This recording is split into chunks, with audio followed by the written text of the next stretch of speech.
Hey guys, welcome back. Happy Friday. Seeing a lot of new channel members. I think that was thanks to Blasty and PokeSearch, the gifting system which has made itself available. I'm not sure how or when they decide to give that to channels, but it's here. So let's give it a huge thanks to them. Especially if you were one of the recipients of the membership. And can I see the new and improved channel emote spam and chat? I think with more of you guys in there, that'd be pretty cool to see the difference. Please and thanks. Thanks for being here for the premiere. Thanks to those watching it later on, even though you would have missed out on hanging out with all these beautiful people in the chat. You guys asked for the dance back, and there you go. I hope it was everything you've ever dreamed of. I know it was for me.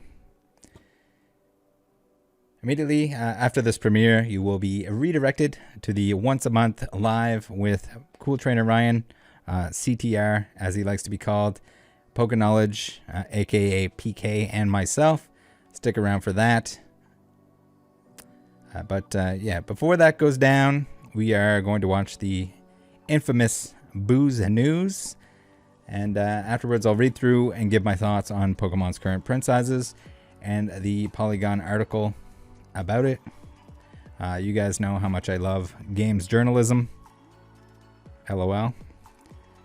All right, let's get the weekly recap here. We had a week of Omegle. So all of you Omegler fans, you got your wish. 5 days of Omegle. We don't have the Thursday evening or the Friday videos up here yet, but we'll do a little summary nonetheless. So starting off, we had another unpopular opinions in Pokemon, this time number 36. The thread that never dies. Thanks to Sakari for making that bad boy. And for everyone that contributed to it over the, I don't even know, it must be like a couple years now at least, worth of unpopular opinions in there. We have the No More CGC Inadvertent Early Release labels, which is pretty interesting. I applaud them for it. I think it was a good step in the, a step in the right direction at least. I don't think stolen cards should be graded regardless, or unreleased cards. Whether you can prove that they're stolen or not, it's just I think better to not grade them. But here we have it. We had one big, brave, bold individual who was selling a CGC slab for way too much money for a card that's worth almost nothing at this point, and they wanted a lot of money for it, but it didn't even have the special label. So good on them. Next we had, this is kind of like a summary, but I made a video about how I've covered the liquid marketplace and the illustrator in separate videos. I touched on it after that, but I had a few people asking me what my thoughts were. They haven't changed much. It only looks worse at this point in time. So check that out. I also had the links to the previous videos, which had a lot of thoughts and feelings of my own that haven't really changed on it. I still think it's a terrible idea.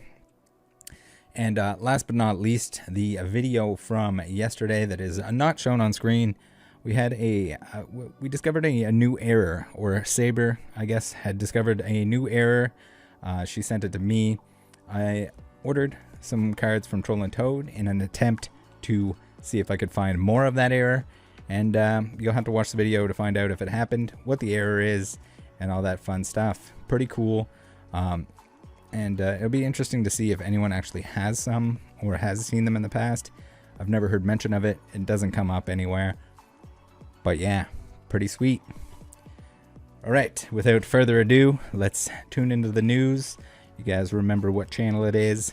69.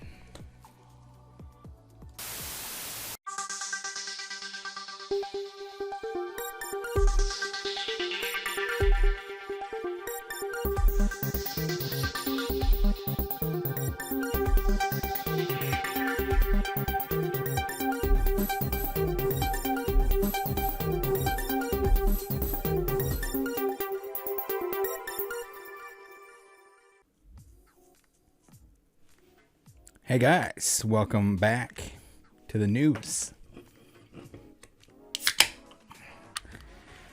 Did you miss me? Your host, Rattel, here on Channel 69, bringing you everything important, bringing you all the juicy info,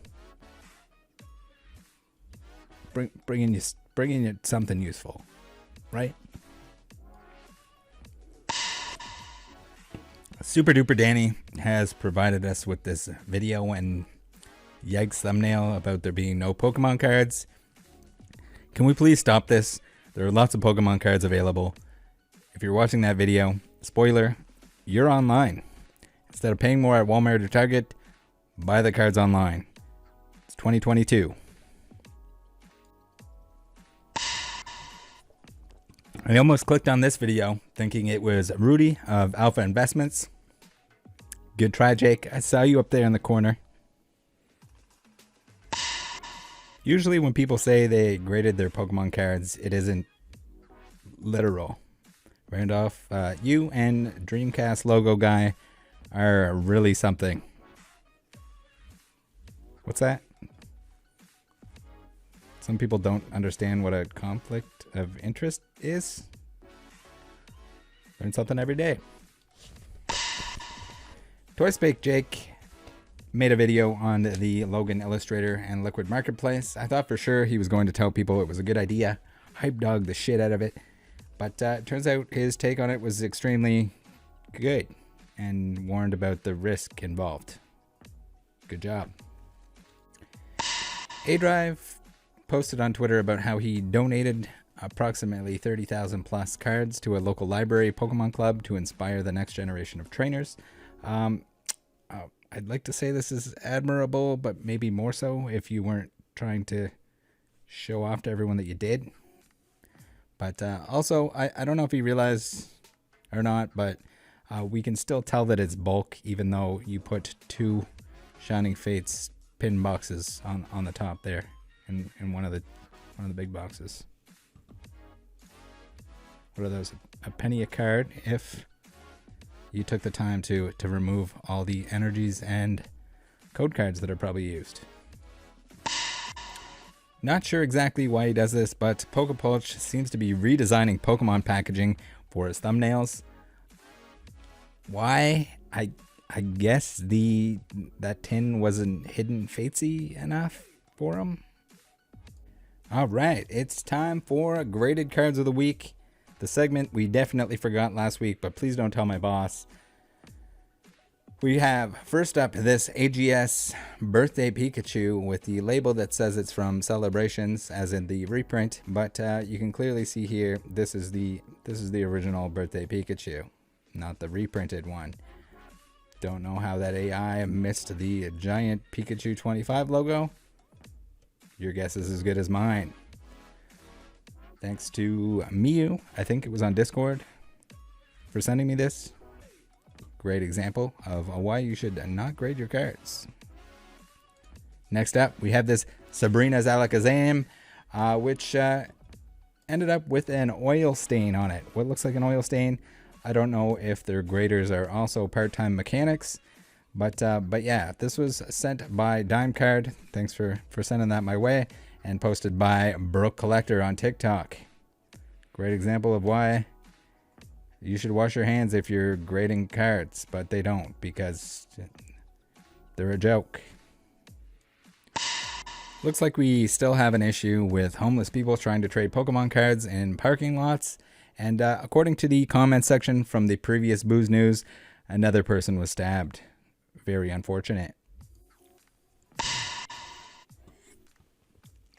Special Delivery Charizard. I know our boy Rattle Pokemon can stretch out a video, but how the hell do you tell people to take a link for 14.5 minutes?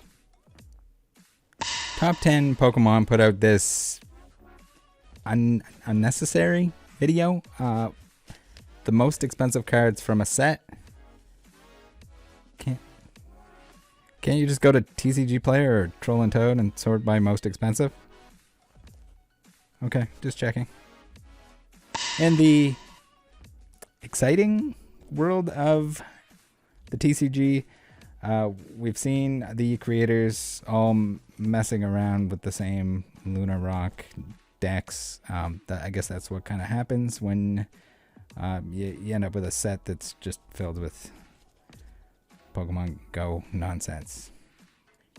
In the meantime, on the video game end of things, like Austin John Plays here, with the new game coming out, is, you know, it's basically a Pokemon video game YouTuber's wet dream, as they can make a separate video about every individual blade of grass that was revealed. Can anyone make sense of these Beck Bro Plays videos? What is this? Opening Pokemon Go packs to get God Pokemon in Minecraft and Minecraft Pokemon in real life. Wouldn't Minecraft Pokemon in real life just be Pokemon in real life? Oh, okay. It seems like he's just trying to combine the top 5 search terms entered by 12-year-olds, and it's unfortunate. Rest in peace, those 12-year-olds that click on these. I'm sure your report card will reflect that. It is time for the open mouth thumbnail of the week. It is interactive time. We'll need your assistance. Yes, you, the viewer. Make sure to cast your vote in the poll, chat, and comments section. All 3 if you want, preferably, so we can determine the winner week after week. But before we get into that, we need to look at the last couple Leonhardt thumbnails here, which he seems like he's cutting back on the open mouth. Has he been watching the news? I'd like to think so. All right. Option number 1. We have returning and defending champion Pokerev. Not too often you see an open mouth face that is bigger than the product that they are opening. That's tough to do. Number 2, we have Pokechloe returning, but this time bringing in assistance from Leonhardt for another double open mouth. Is this a new thing? Is this the new meta? Is this what we're dealing with here? Open mouth. Number 3, we have Unlisted Leaf, a very seasoned veteran in opening wide. Now bringing in Logan and the illustrator for the triple open mouth. Yes, it does look like the Pikachu has his mouth open as well. Big brain. Triple. I don't think we've seen a triple before. We've seen a couple doubles recently. Triple. And last but not least, option number 4, we have Pokeballer Mike, who is very aware of the contest and probably in the chat giving us this beauty of an open mouth. Say hi to Pokeballer Mike in the chat and shame him for this open mouth thumbnail, even though it was intentional just to get on the show. Those options, once again. Number 1, Pokerev. Number 2, Pokechloe. Number 3, Unlisted Leaf. And number 4, Pokeballer Mike. Vote now. Can anyone tell me why every Markiplier Pokemon video is about him having sex with them? It seems to be a theme. SS Pokemon's YouTube channel is pretty much a female hitchhiker.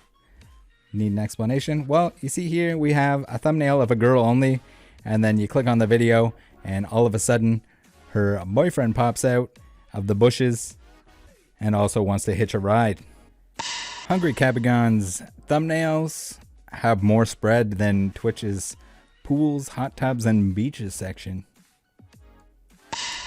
We talked about Poketubers reusing thumbnails. At first I thought Primetime Pokemon was also guilty of this, but it turns out he just always looks like that. Thanks everyone for tuning in. I'm done for the day. See you later. Back to watching whatever the crap you were before. Bye. Hey guys, welcome back. Hope that was good for you. As good for you as it was for me.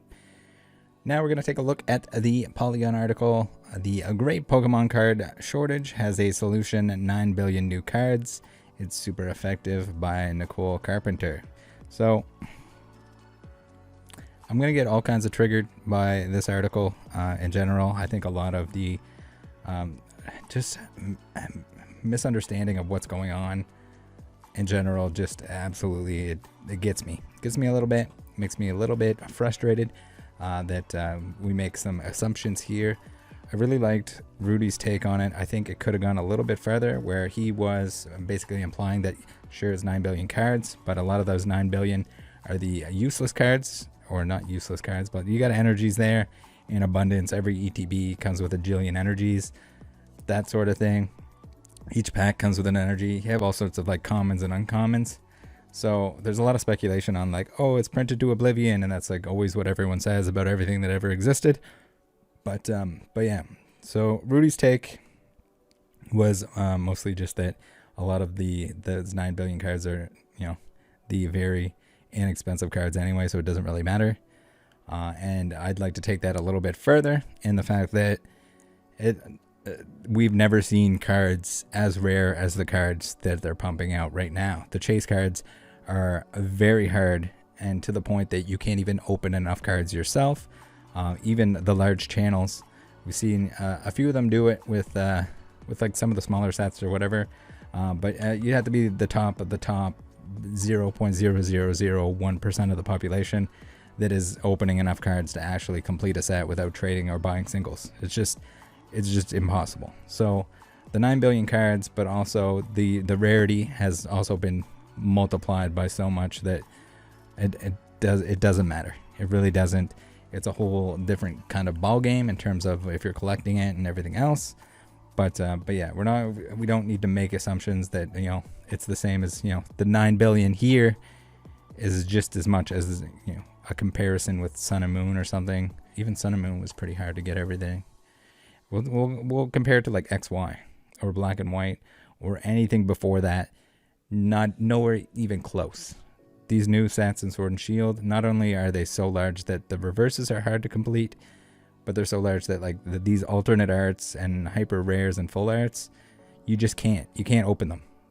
No one's doing it for that reason. So sure, 9 billion cards. No, it doesn't mean that none of it is going to be worth anything at any point, because, you know, it's just so damn difficult to actually pull. Okay, now that we got that out of the way, Nicole, no offense, but games journalism, usually very lazy, usually very lacking expertise, and usually kind of reaching into areas that are clickbaity and just trying to get people to click on the article. Here we are, though, on the article. So let's read through it. It's been near impossible to get Pokemon cards over the past few years. Absolutely not true. If you want to be more specific there and say it's been near impossible to get Pokemon cards, sealed Pokemon cards from a set that has just been released, yes, I'd agree. A lot of the shit, we've seen it time and time again. The second print wave, we had Chilling Reign that had additional waves. We had Battle Styles with additional waves. And I mean, everything after that was pretty accessible. So, and those weren't, I'm not talking like Vivid Voltage where it was printed much later and now it's in abundance everywhere. I'm talking like maybe a month after release, there's the second wave and there's all kinds of product on the shelf. Even those sets like Chilling Reign and Battle Styles, I don't think it completely sold out to the point that you couldn't find it anywhere. There's this weird set of blinders that people like to put on where it's like, oh, I can't find Pokemon cards anywhere, and they went to like 2 local stores. You went to like a Walmart in some like extremely busy city where it was bought out. There's the internet. We're on the internet right now, guys. If you're watching this, you're on the internet. Use the internet, please, for the love of God. Not only is it a better deal, but you can also probably buy it from a game store instead of Walmart or any other big box store that probably isn't as deserving of your money, in my opinion. Right around the Pokemon franchise's 25th anniversary, Pokemon cards saw a major resurgence in popularity. That is definitely true. Whether fueled by pandemic boredom or dreams of getting rich off your Charizard cards, Pokemon cards, both new and old, were selling out as soon as they hit store shelves. People hoarded McDonald's Happy Meals for special cards. Again, anyone that knew anything about anything knew that the McDonald's cards were not going to be worth anything. They weren't beforehand. The market was just erratic.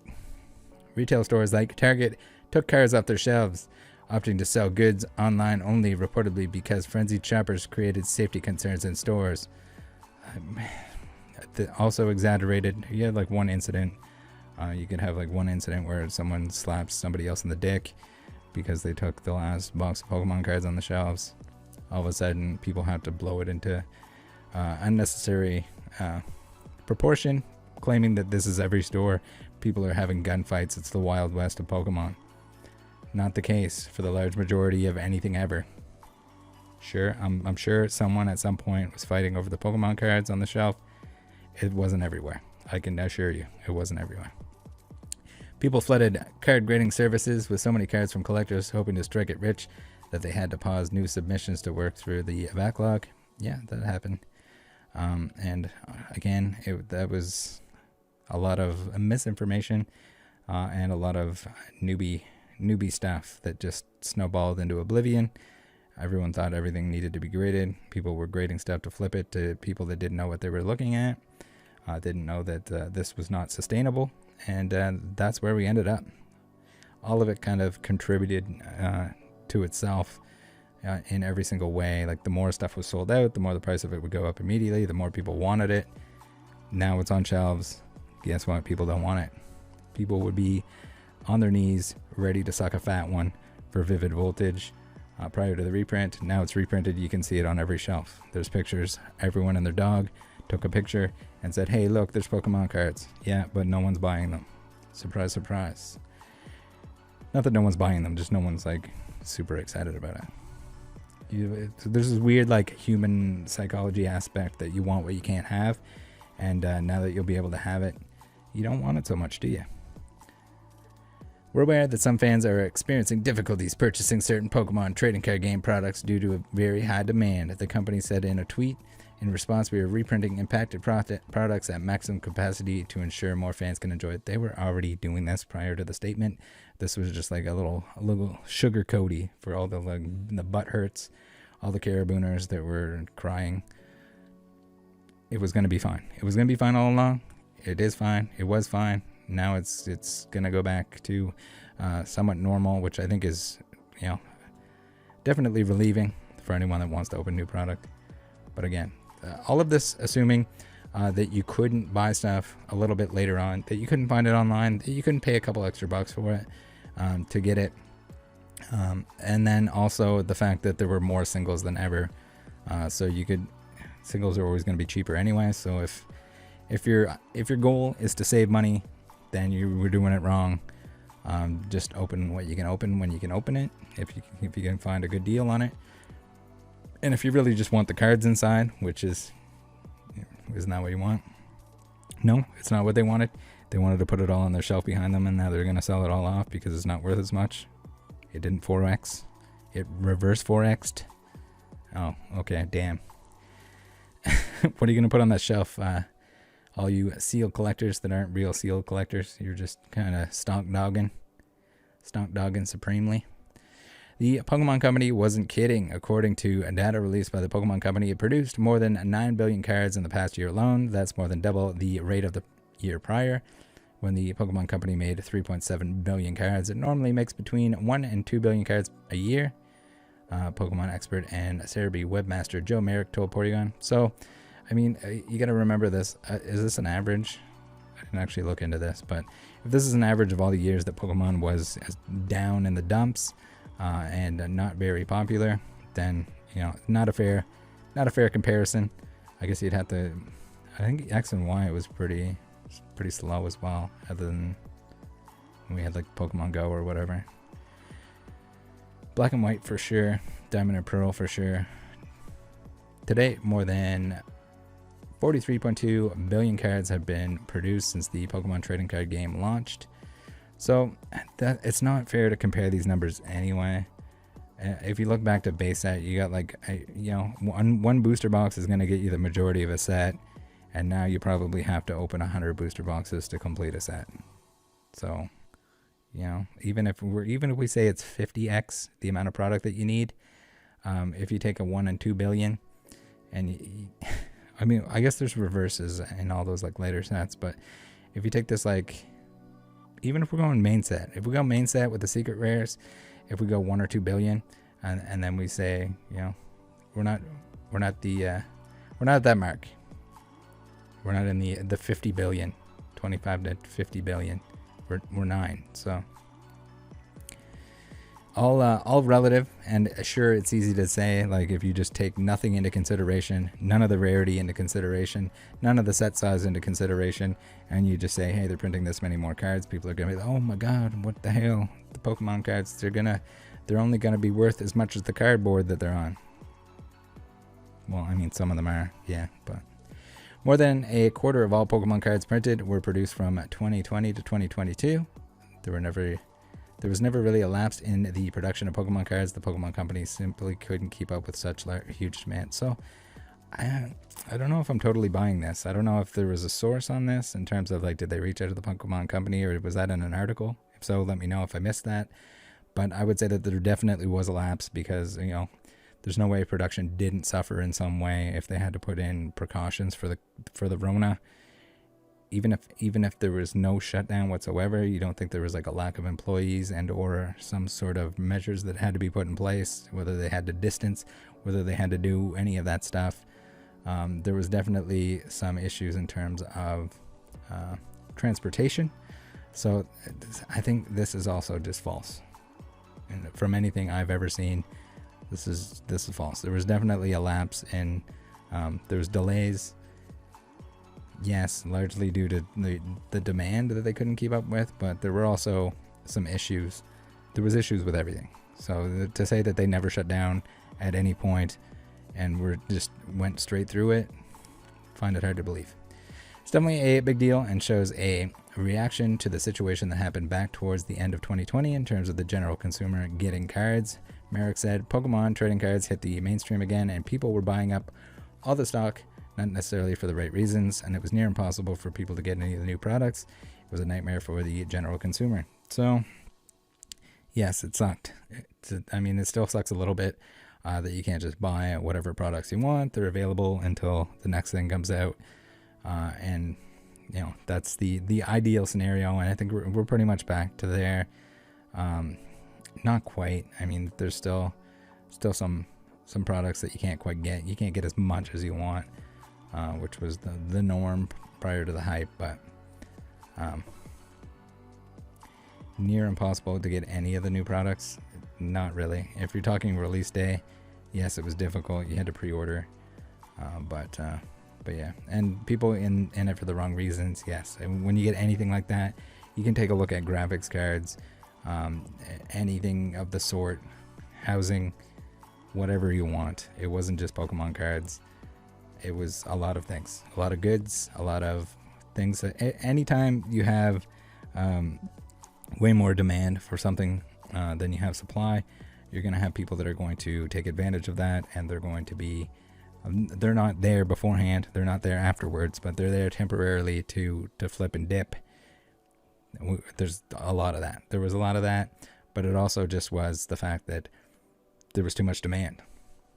So it wasn't necessary. It wasn't the evil scalpers. You had everyone that was beating the scalpers would show up and get a cart full of stuff, and then they'd post on Facebook about, hey, I beat the scalpers, but they took everything off the shelf. The next person comes in and be like, what, damn scalpers? Yeah, pretty much. Regardless, temporary issue, and most of the people complaining about it probably aren't around. Most of the people that were flip dipping it, scalp dogging, not around. They're probably pretty much gone at this point. I'm sure there are exceptions, but for the most part, they're gone. You guys are safe now. You're gonna be all right. Charlie Herlocker, a Pokemon expert and senior consultant for grading company CGC, told Polygon that the Pokemon company is likely overproducing Pokemon cards now, flooding the market with its collectibles to bring prices down and keep every shelf stocked. So I disagree with this. I don't know how much of this was like his exact wording, but I don't think they're being overproduced now. Are they still selling for MSRP? Then fine. That's good. I think that's good.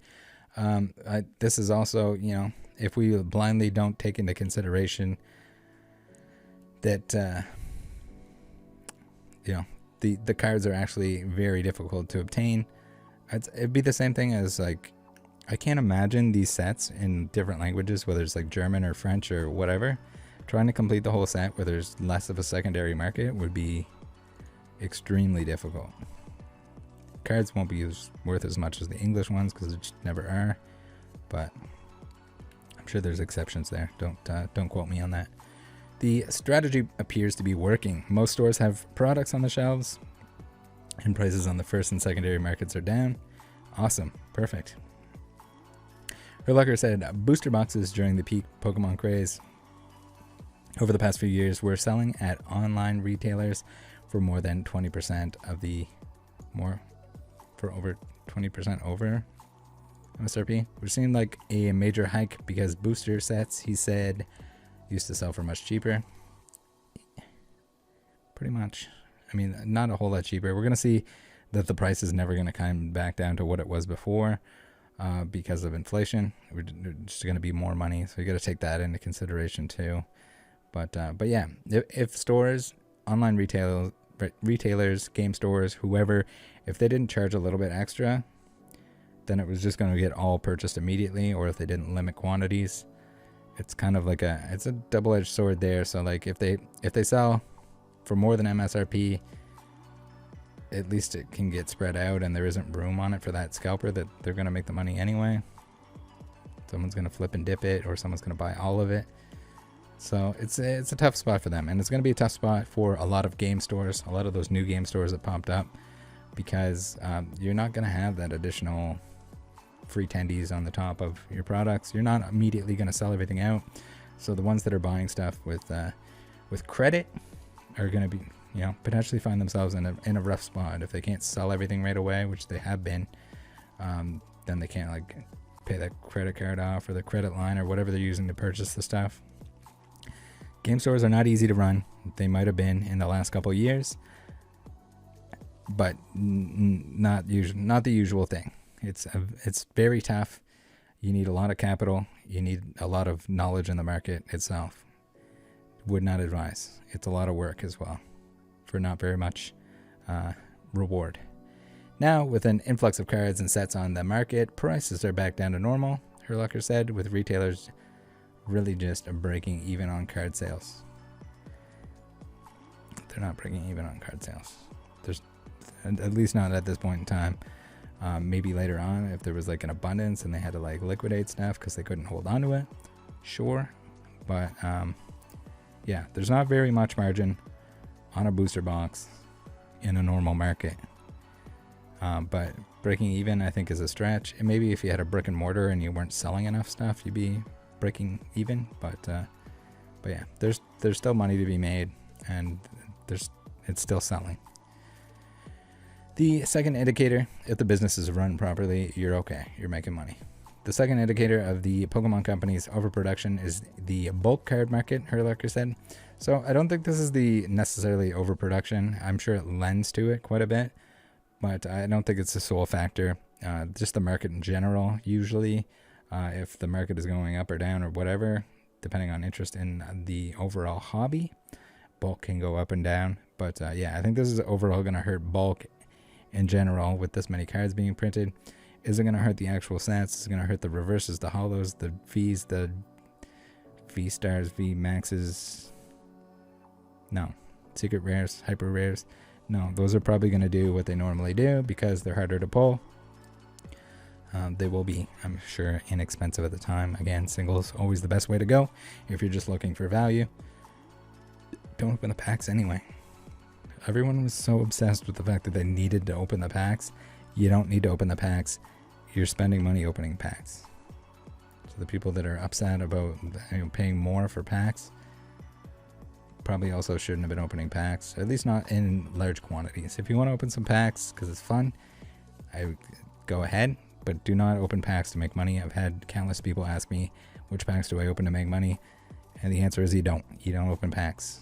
There's like it's like a transaction fee where you know that you're not going to break even unless you have some other means. If you have a YouTube channel and you have a bunch of people watching you open the product, yeah, you can break even or you can make money off of it. If you're Max Mofo, you can make a bunch of money by opening a box, but that's the exception. There's an entire secondary market that's based around what any Pokemon card is worth, he explained. Pokemon cards peaked in 2021 at 6 cents a card. Any card was worth 6 cents. So this value, they go up and down. It goes up and down. Sometimes bulk is expensive, sometimes bulk is not expensive, usually depending on the total market conditions. So just because there was so much demand. Yeah. Now the price has cratered. It's like 1 cent. And the two biggest bulk buyers aren't even purchasing. So, I mean, yeah, they can only have so much. They only have so much in their budget. But Herlucker added, the overprinting is working. Yeah, I think it's fine. You know what? If this is another one of the scenarios which is like, if bulk is your only source of, you know, making money, you probably put all your bag or your bags, all your bags in one basket, all your eggs in one basket. You can't rely on one thing like that, especially where it's going to fluctuate. It's going to go up and down. It'll come back up, I'm sure, at some point. Once Pokemon sees that if the market comes back down, they're going to be printing a whole lot less, and we'll have some kind of interesting dynamic where if the cards are still as hard to pull, but then we have like a lull in the popularity of Pokemon, we could see those being like ridiculously hard to get later on. Secret rare, ultra rare, alternate art, whatever. 6 cents per card might not sound like a huge number, and it's not, especially when you're comparing it to the hundreds of thousands of dollars that made Pokemon cards big news. But those cards are worth a ton, though the prices have dropped, are still rare and worth a ton. What? But Pokemon cards aren't those rare cards. They're common or energy cards, and there are a lot of them. Herlucker said that for demand to be up so high that bulk cards were going for 6 cents a piece is a big deal. Yeah, so I don't know what the average is, but it's usually not as high as 6 cents. That's another exception. You certainly couldn't rely on it staying 6 cents forever. We may never see it hit that again, although with inflation, maybe someday, 100 years from now, they'll be like, oh my god, I can't believe it's all the way up to 6 cents. The Pokemon card bubble hasn't burst, but the franchise is reverting to normal levels of hype now. New packs like the upcoming Pokemon Go expansion with the Peel-Off Trolley Ditto card will likely enter the cycle in high demand, but it's not long before packs are back. Maybe there aren't always Pokemon cards on Target shelves, but it's no longer impossible to get them. So, spoiler, Pokemon Go wasn't that hard to get. And I don't think most sets will be from here on out. You do have to pay a little bit of attention. You can't just like go to one store and give up. I highly suggest shopping online.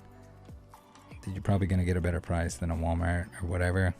Make sure that you're buying from somebody reputable at the same time. But yeah, that's pretty much all it comes down to. Thanks guys for tuning in for another Friday premiere. Stay tuned right now, and you'll be redirected over. If you're watching this in the premiere, you'll be redirected over to the live stream. For everybody that's watching this later, what's up? All right, guys, have a good night. Take care of each other. Bye.